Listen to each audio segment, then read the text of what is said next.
하나님의 말씀은 이사야 22장 15절에서 25절입니다. 이사야 22장 15절.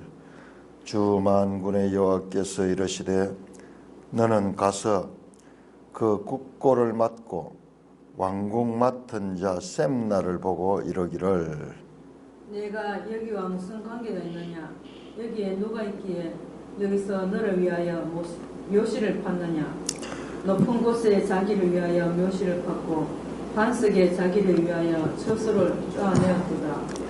나 여호와가 너를 단단히 결박하고 장사같이 세게 던지되 반드시 너를 모지게 감싸서 곰같이 광막한 곳에 던질 것이라. 주인의 집에 수치를 끼치는 너여, 내가 그곳에서 죽겠고 내 영광의 수레도 거기 있으리라. 내가 너를 너 간직에서 쫓아내며 내 지위에서 낮추리니 그날에 내가 힐기야의 아들 내 종 엘리야김을 불러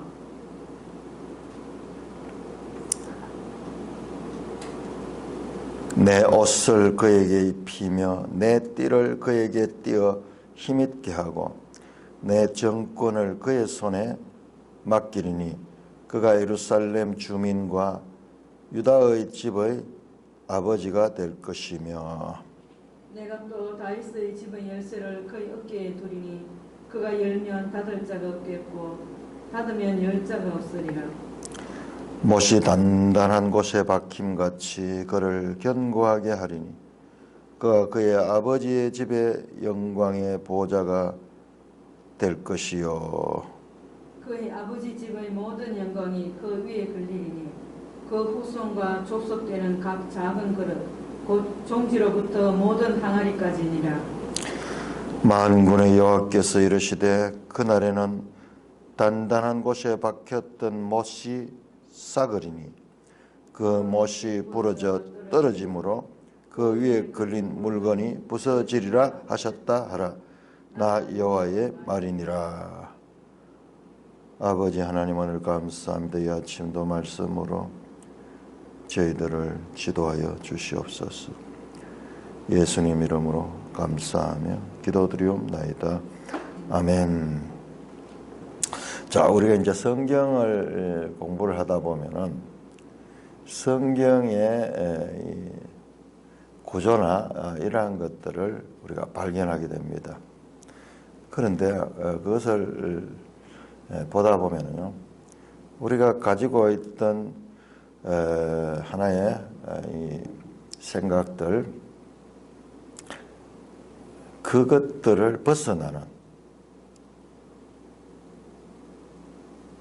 그와 같은 내용들이 한 번씩 나옵니다. 우리가 가지고 있는 고정관념을 무너뜨리고 전혀 우리 생각으로는 짐작할 수 없는 그런 내용들이 나온다는 것입니다. 오늘 읽었던 이 내용은 지금 13장에서 23장까지의 내용들이 전부 다 nations, 열방에 관한 심판에 관한 선언이거든요. 그런데 지금 15절에서 25절은 전혀 그거와는 관계없이 사람들에 대해서 셈나나 엘리야김이라는 그 사람들에 대한 이야기로 채워져 있습니다. 이게 이제 우리 성경을 볼 적에 성경을 우리의 생각을 가지고 단정할 수 없는, 항상 본문을 대할 때마다 긴장해야 되는 것이 그런 것이에요. 열방에 관한 이야기 같으면 쭉 열방만 나와야 되는데 그 속에 전혀 그와는 상관없는 그런 내용이 여기에 들어있는 것입니다. 제가 이 본문을 보면서 왜 이런 내용이 여기에 있지? 그런 생각을 가지게 됐습니다. 그러니까 하나님의 말씀은 우리의 상식을 가지고 우리의 상식을 무시하지는 않지만 우리 상식 안에 제한되지도 않는다는 것을 늘 알아야 됩니다. 우리 매일성경 해설 한번 볼까요? 매일성경 해설에서도 이 부분은 빠져 있거든요. 자, 44쪽을 보시면은 44쪽을 보시면은 거기에 민족들에 관한 예언 13장에서 27장까지 되어 있는데 쭉 우리가 있는 22장은 지금 요셉나와 엘리야김에 관한 경고는 빠져 있거든요. 그냥 환상의 골짜기에 관한 경고 그러면서 22장을 뭉뚱그려 가지고 유다에 대한 그와 같은 경고로 맺고 있는데 그 뒤에 이런 내용들이 들어 있습니다. 우리가 우리 몸에도 보면은 왜 그런 것이 존재하는지 이해할 수 없는 장기들이라든지 어떤 기관들이 있어요. 맹장 같은 것은 그것이 왜 있는지, 그래서 어떤 경우에는 어려서부터 그런 것을 제거하는 수술을 한다 그러잖아요. 그러나 하나님께서는 그것이 필요하기 때문에 그것을 두셨단 말이에요. 우리가 이해되지 않더라도 우리 생각과 상식으로 다 이해될 수 있는 하나님 같으면은 하나님의 수준이 우리와 비슷해요. 우리 인생살이에 있어서도 우리가 당하고 있지만은 이해되지 않는 부분들이 있다. 그 하나님의 뜻은 우리의 뜻보다도 크다는 거예요. 하나님의 생각은 내 생각보다 크다는 것을 인정하게 되면은 믿음으로 그 내용들을 받아들일 수가 있는데 지금 완전히 오늘 이 본문은 지금까지 흐름과 전혀 그 생뚱맞은 그런 내용이거든요. 나라에 대한 이야기를 하는데 지금 두 사람의 개인에 대한 이야기가 거기에 나오고 있는 거죠. 그런데 이 내용도 자세히 들여다보면은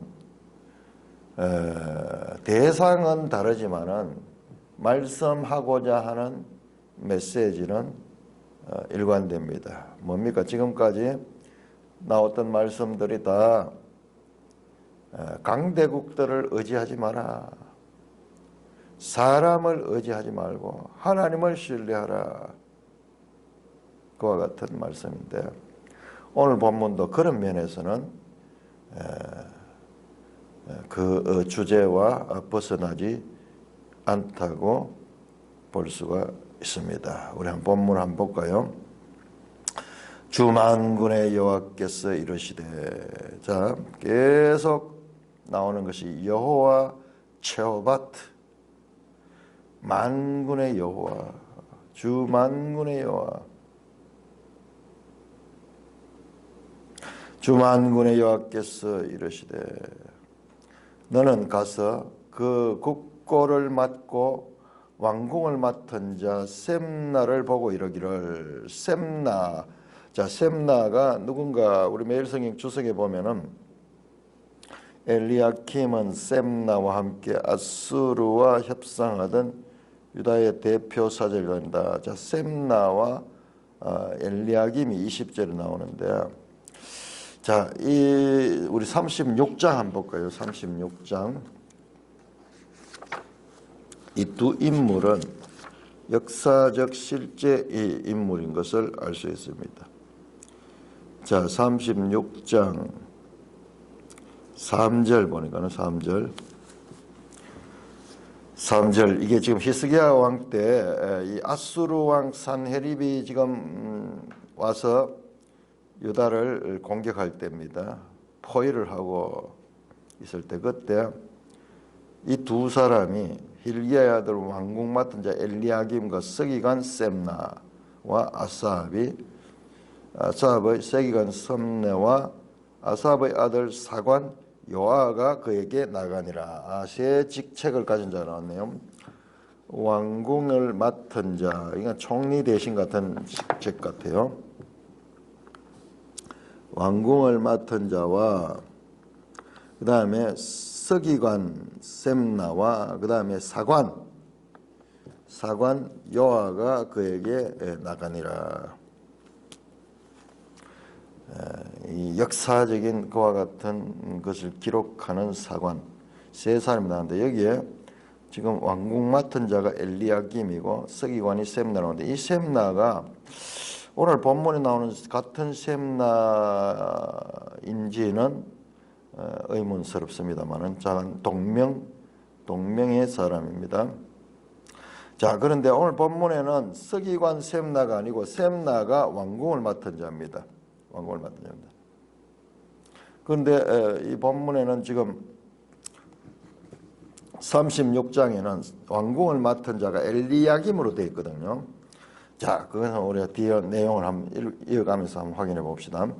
자, 일단은 국고를 맡고 왕궁을 맡은 자니까는 이게 왕 다음에 전 나라를 관리하는 그와 같은 총리격인 그와 같은 직책입니다. 엄청난 직책이죠.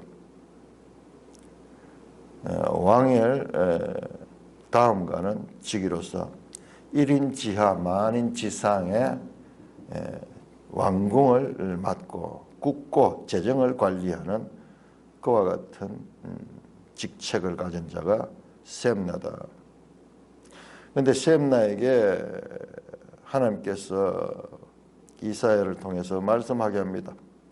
16절 너가 여기와 무슨 관계가 있느냐, 여기에 누가 있기에 여기서 너를 위하여 묘시를 받느냐. 여기가 어디냐?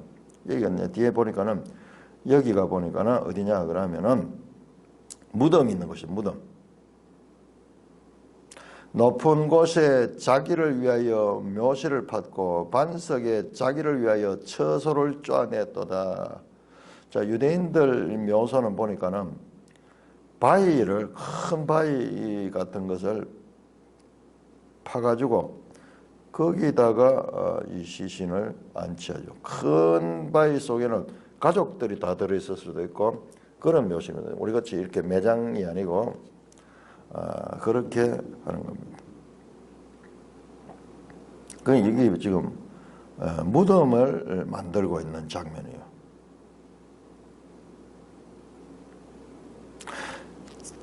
반석에 자기를 위하여 처소를 쪼아냈다. 이게 무덤을 가리키는 표현이에요. 14장 18절에 보면은 마지막 사람이 가는 처소는 무덤이 소울. 근데 왜 이 총리가 지금 여기에 묘실에 와 있는가?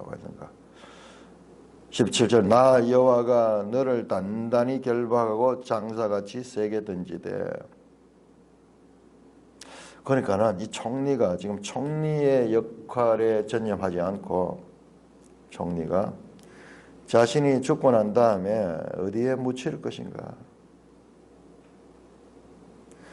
그리고 그 후손들에게 자신의 무덤을 잘 꾸며가지고 후손들에게 오래도록 기억되고 싶은 것 같아요.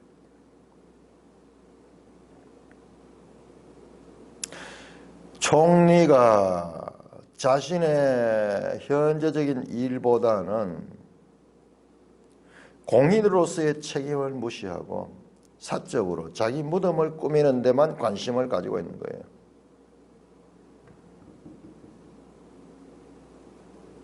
그것이 하나님 보시기에 합당하지 못한 겁니다. 그래서 17절에 나 여호와가 너를 단단히 결박하고 장사같이 세게 던지되. 그렇게 자기의 책임을 제대로 하지 않고 죽고 난 다음에 무덤이나 꾸미는 데 관심을 가지고 있는 이 총리는 하나님이 손을 보시는 거예요. 하나님이 너를 단단히 결박하고 장사같이 세게 던지다.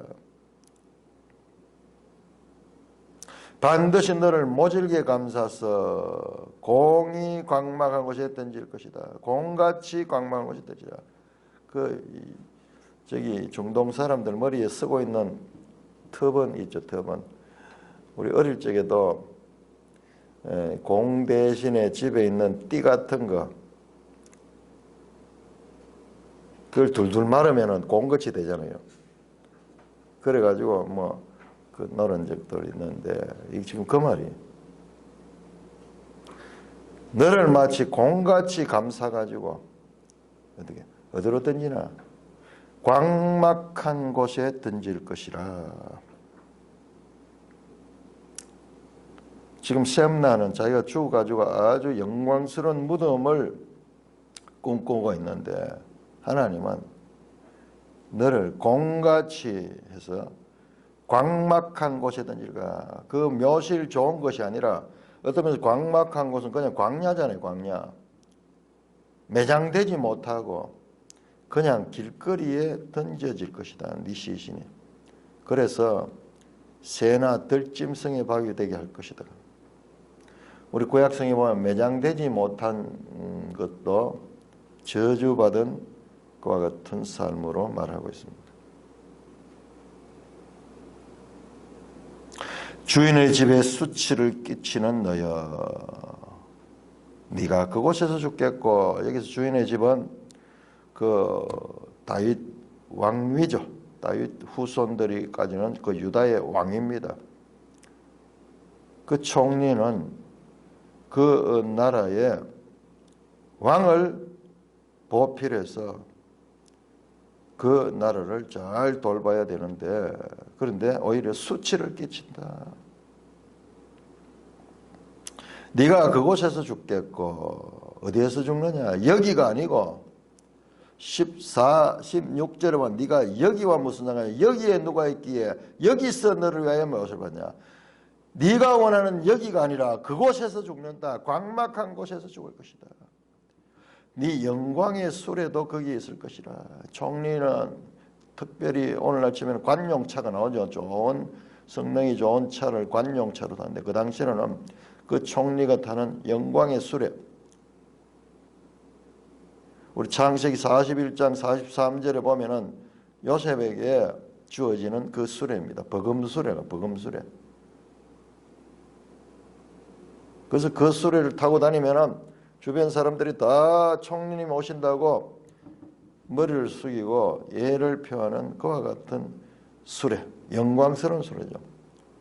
네가 타고 다니는 그 수레도 너처럼 광막한 곳에 던져져서 버려질 것이라는 것입니다. 그는 관용차인 영광의 수레를 타고 멋진 묘실 건설 현장을 다니며 후대에 수강받을 일에 몰두하고 있습니다. 네가 하는 일이 합당하지 못하다. 자, 이 요단이 아니고 예루살렘 동쪽에 있는 산이 기드론 시내가 있고 거기에 감람산이 있잖아요. 이 감람산은 왕의 묘실이 있는 곳이에요. 왕의 묘실들이 있는 곳이에요. 지금도 거기에 묘실들이 많다고 합니다. 또 어떤 사람은 그 연고 없는 사람들도 거기에 땅을 사서 거기에다가 묘실을 만든다고 합니다. 왜냐? 성경에 보니까는 감람산에서 부활이 일어나고 감람산에 주님의 재림이 일어나니까는 그 감람산에 묘실을 쓰는 자들이 있다고 그렇게 이야기를 하는데 지금 이 셈나는 국고를 맡고 왕궁을 맡은 큰 책임을 맡은 자지만은 그와 같은 큰 공적인 일에는 무관심하고 자신이 죽고 난 다음에 무덤을 꾸미는데 영광의 수레를 타고 바쁜 거예요. 관심은 지금 거기만 있는 거예요. 거기만 있는 거예요.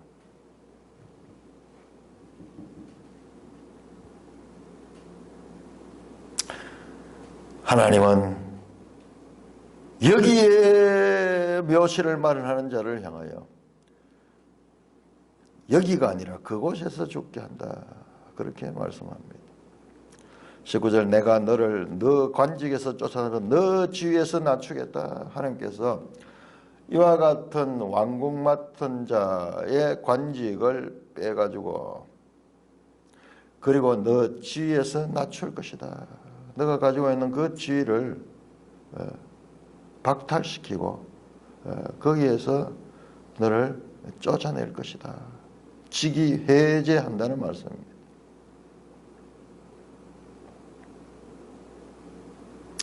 본문 내용을 알겠는데 이 문맥 속에서 왜 이 내용이 나오는가는 잘 이해가 되지 않죠.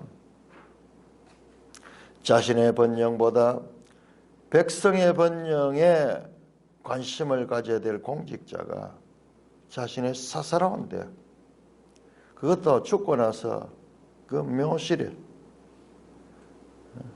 그 묘실은 자기 후손들이 만들어 줄 것인데 자기가 다 만들어 놓고 그렇게 하려고 합니다.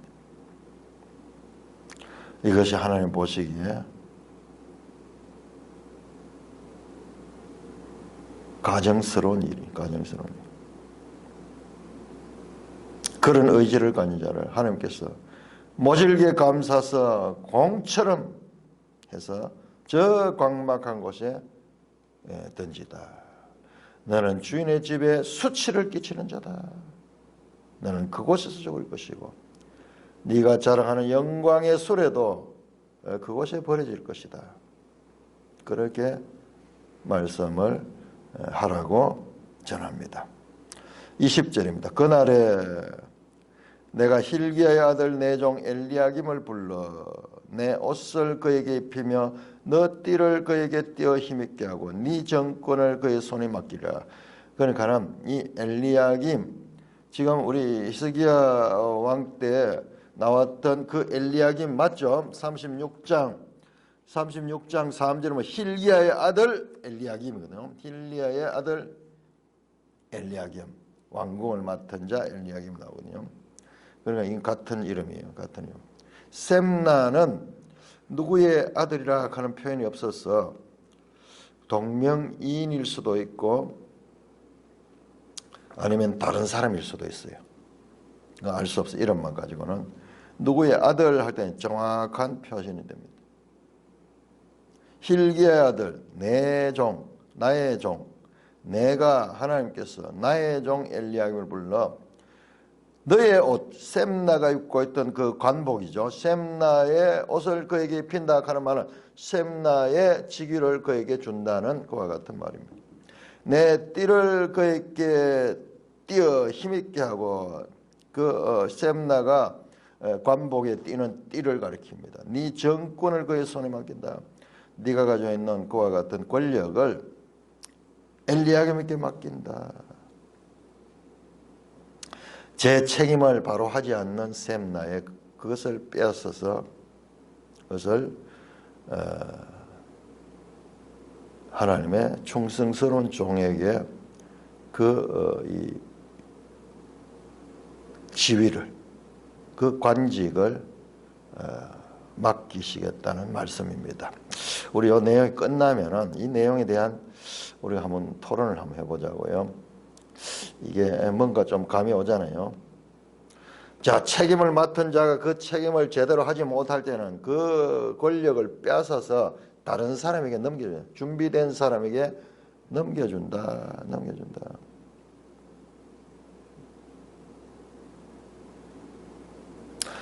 네 정권과 네 옷과 네 띠를 이 말씀은 셈네가 가지고 있던 그 권력을 엘리야김에게 넘겨주겠다는 말씀입니다. 그러니까 세상 나라들을 주관하시는 분도 하나님이시고 세계 경영자이시며 또한 우리 인간 개개인들의 지위를 허락하시는 분도 하나님이시다라는 그와 같은 것을 우리는 알 수가 있습니다. 우리가 살아가면서 가지는 직업이라든지 직위라든지 이런 것들도 다 하나님께서 허락하셔야 가능하다는 것입니다. 자, 그가 21절 후반절입니다. 그가 누가 엘리야김이 새로운 권력을 이양받고 그 직위를 이어받았던 그 엘리야김이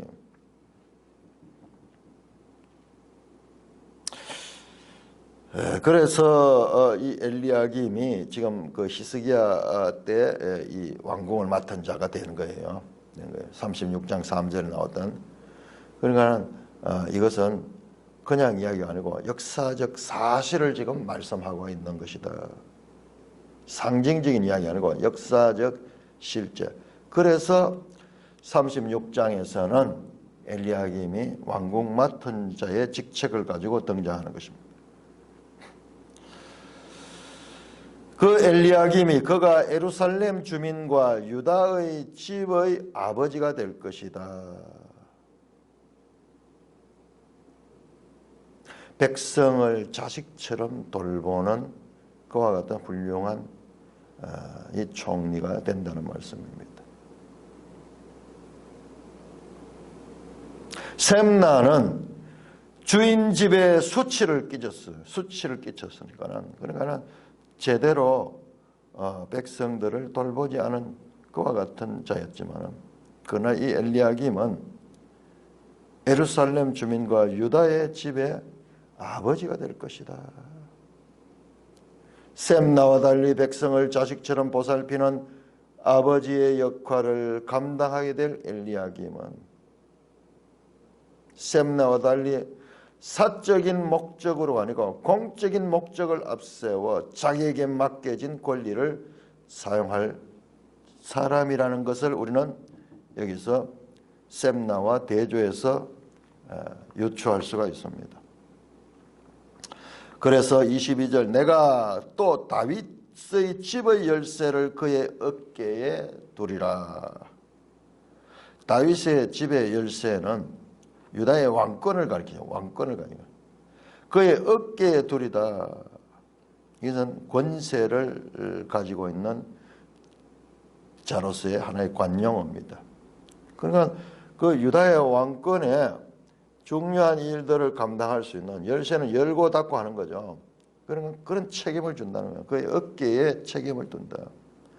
그가 열면 닫을 자가 없고 닫으면 열 자가 없으리라. 이 말은요.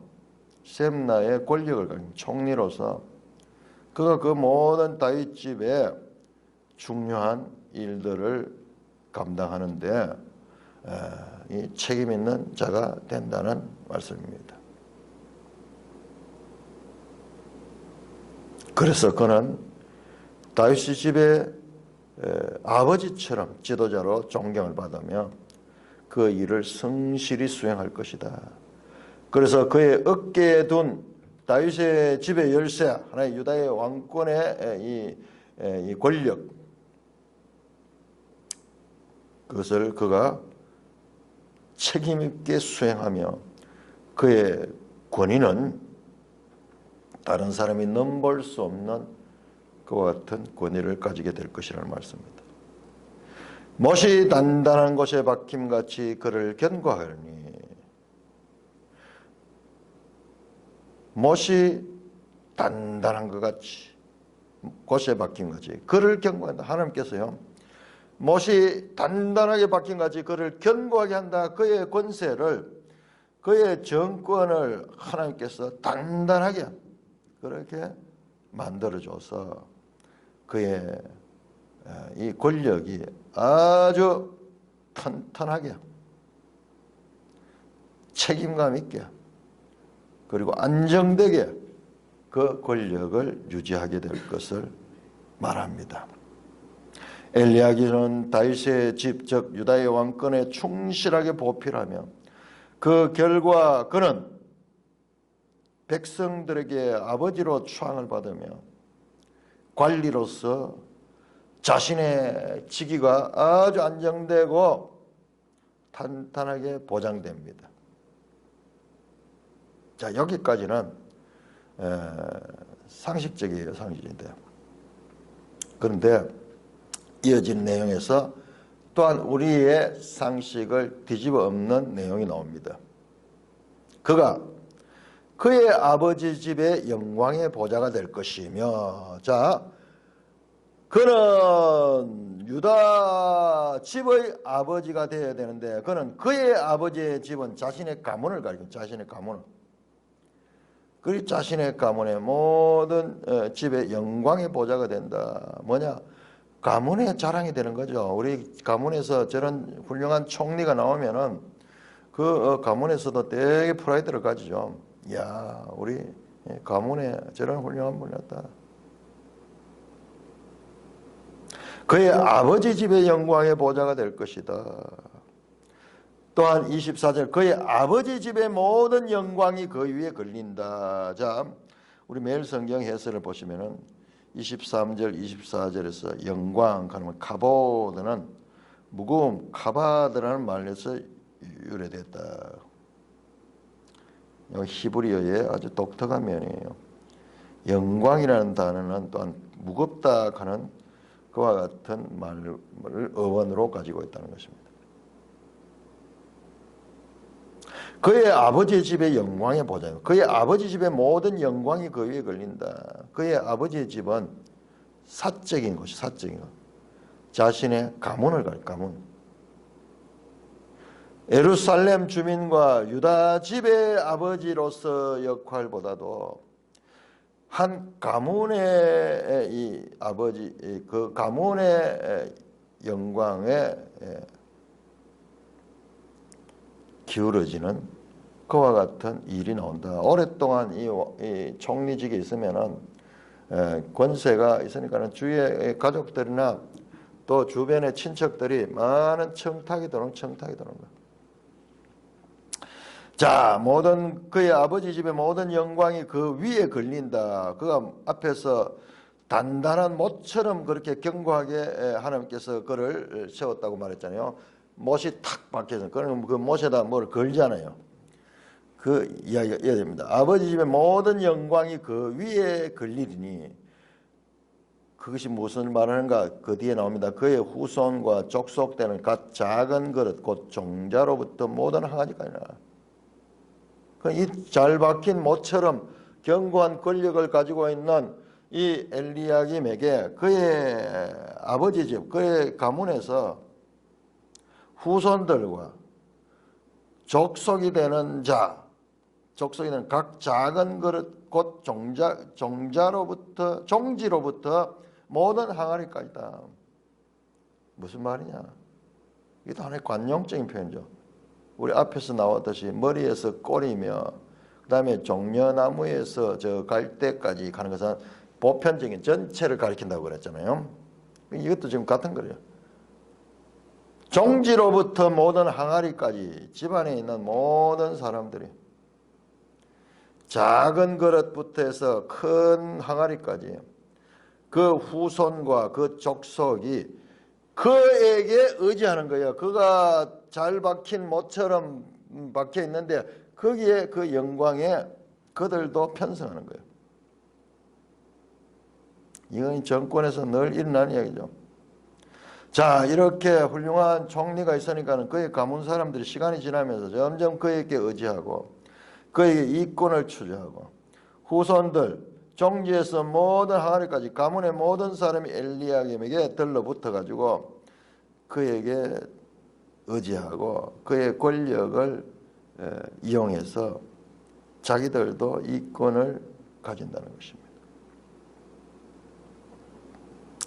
한 사람이 대통령이 되면은 그 대통령의 가족들은 물론이고 사촌 사돈의 팔촌이라도 그 권력을 통해서 자기들이 영광을 누리고자 하죠. 시간이 오래되니까는 이런 일이 일어나는 거예요.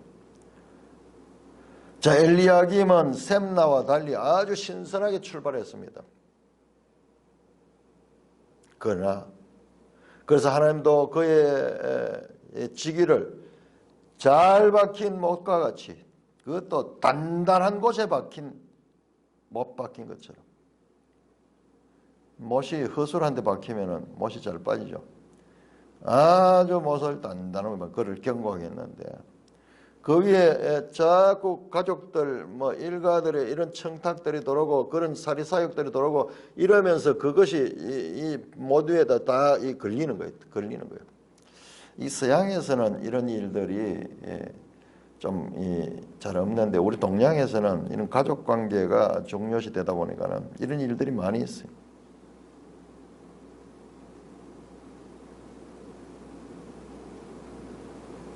서양에서는 좀 개인주의적인 그래서 그런 이런 가족 관계도 개인주의적인 그런 게 있는데 우리는 동양은 혈연 중심이 되어 가지고 누가 한 사람이 높은 자리에 있으면은 주위에서 알아서 그렇게 하죠. 주위에서 알아가지고 그래 와서 청탁을 하고 그래서 그걸 통해서 이권을 가지고 이렇게 하면서 우리 역사도 보니까는 이 고한말의 민비 일가들 민씨 가문이 또 세도를 많이 가졌어요. 많이 가졌어요.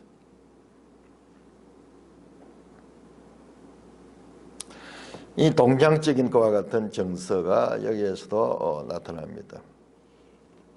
자, 그러니까는 만군의 여호와께서 이르시되 25절에 그날에 단단한 곳에 박혔던 목이 사가니니 못이 사가니 새로 박힌 못도 나중에는 세월이 오래 가면은 삭잖아요. 그리고 그 못이 부러져 떨어지므로 그 위에 걸린 물건이 부서지리라 하셨다 하라 나 여호와의 말이라. 이렇게 엘리야김은 신선하게 출발했고 훌륭하게 출발했고 잘 박힌 목과 같이 견고하였지만은 거기에 자꾸 가족들의 뭐 것들이 얽히면서 그것이 무게로 그 못을 이렇게 중압감에 의해서 그 못이 삭고 부러져 떨어지니까는 거기 걸려있던 그런 친족들까지 같이 추락해서 부서지는 그와 같은 내용을 말합니다. 나 여호와의 말이니라. 좀 이 내용은 좀 황당해요. 우리 생각에는 셈나는 나쁘고 엘리야김은 훌륭하고 뭐 이렇게 대조될 줄 알아도 끝에 가는 건 셈나나 엘리야김이랑 똑같아요. 무엇을 말씀하고자 하는가? 이 본문이 왜 여기 있으며 무슨 말씀을 하고자 하는가? 긍정으로 시작한 엘리야김 기사는 25절에서 급전환되어서 부정적으로 결론을 맺습니다. 마지막으로 하나님께서 내종 엘리야김에게 권력을 주고 그에게 잘 박힌 못처럼 그 권위를 유지하게 했는데 그런데 하나님이 그 엘리야김도 그에 걸렸던 그 모든 친족들과 더불어서 부서진다. 이 말씀이 하시고자 하는 것이 무엇인가?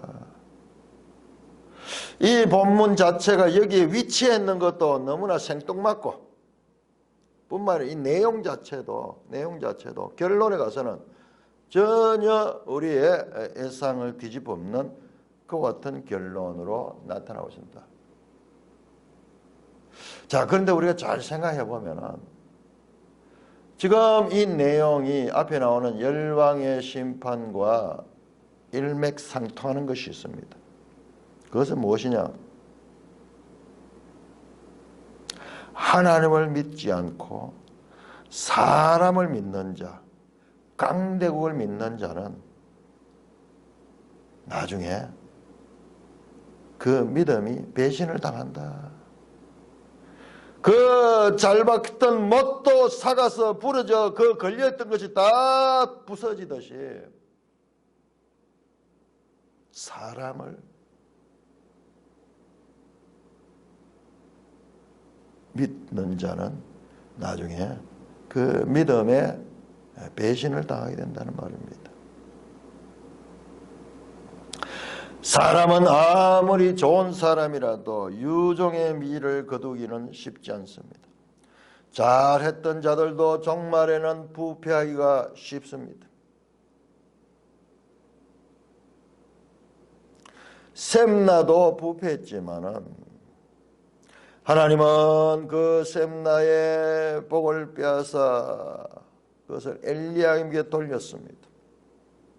새로 그 직임을 받아 일을 잘 하던 자도 시간이 오래되면 부패합니다. 엘리야김의 모습입니다. 두 사람 다 부패했어요.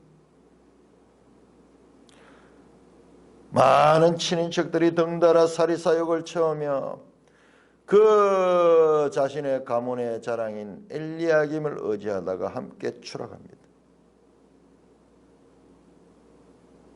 하나님은 이 나라에 대한 거시적 예언만 아니라 개인의 삶에 대한 예언도 지금 말씀하고 있습니다.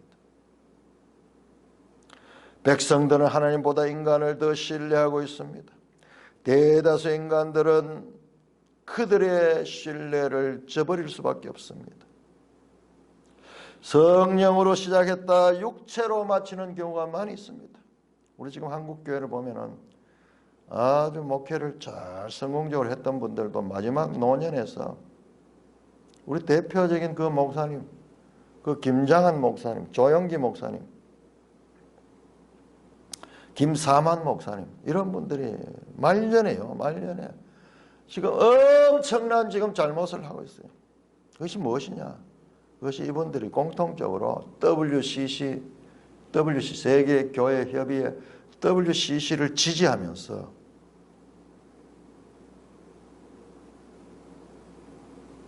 그렇게 말년에 하나님 앞에 배교하고 그리고 많은 영혼들을 지옥으로 빠뜨리는 그 일에 앞장에 있었다는 것입니다. WCC는요, 누가 봐도 그것은 종교 다원주의뿐만 아니라 저 공산주의 사상을 지지하는 그와 같은 단체예요. 무신론 공산주의 단체를. 그래 1960년대 우리 한국교회가 갈라진 것도 그 문제 때문에 갈라졌어요. 통합과 합동이 갈라진 것도 그 WCC 참여대 그 이승만 대통령이 WCC의 정체를 알고 WCC는 공산주의다. 공산주의를 지지한다. 그는 종교 다원주의 정치적인 집단이지 거기서 순수한 교회 집단이 아니다는 것을 알고요. 적극적으로 반대했어요. 그런데 그 반대도 무릅쓰고 일부는 거기에 연합했고 2012년이니까 최근에는 한국에서 그 김사만 목사가 WCC의 회장이 되어가지고 부산에서 그 행사를 유치하기도 하고 했죠. 거기에 김장한 목사나 조영기 목사 같은 분들이 지지했습니다.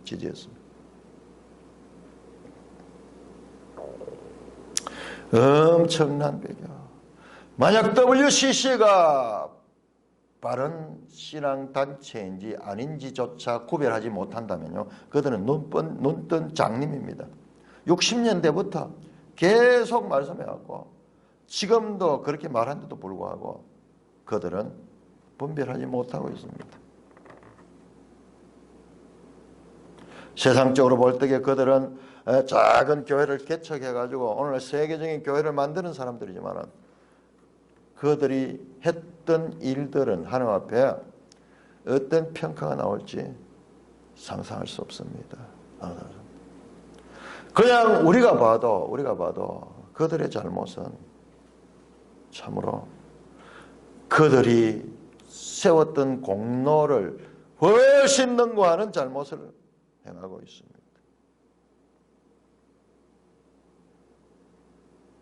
단단히 박혔던 못이 삭아지며 그 못이 부러져 떨어짐으로 그 위에 걸린 물건도 부서지라.